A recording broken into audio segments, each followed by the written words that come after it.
You mentioned that you've noticed an increase in discharge, you have a lot of pressure and discomfort down there, and you're wondering if all of these things are normal. You said you're in your second trimester, and I had a couple of thoughts when I read your question. First off, when we're talking about discharge, it is normal for discharge to increase over the course of the pregnancy. By the end, some women feel like they have to wear a pad or a pantyliner because they're having so much discharge.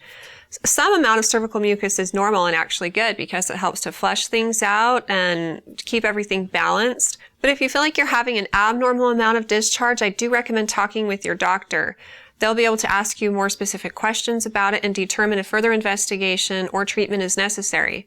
For example, sometimes changes in the color, odor, and consistency of discharge can indicate an infection, like possibly a yeast infection or bacterial vaginosis, and those things need to be addressed because if they go unaddressed, it can actually predispose a pregnant woman to premature labor or her water breaking prematurely, neither of which you want. So one other thought I had is that it's possible if you're having that much discharge that your water's broken. I'm really hoping that's not the case, but again, your doctor can determine if further investigation is necessary for this as well.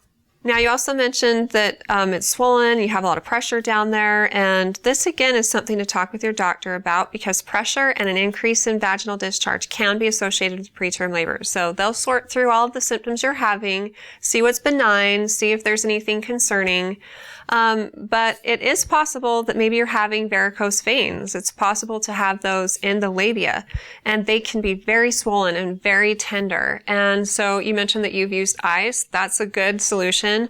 Staying off your feet for long periods of time, avoid sitting for long periods of time.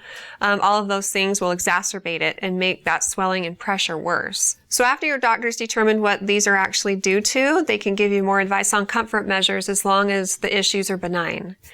I hope the best for you, and if you have more questions for me in the future, please feel free to ask them on our Facebook page at facebook.com/Intermountain Moms, and recommend us to your friends and family too.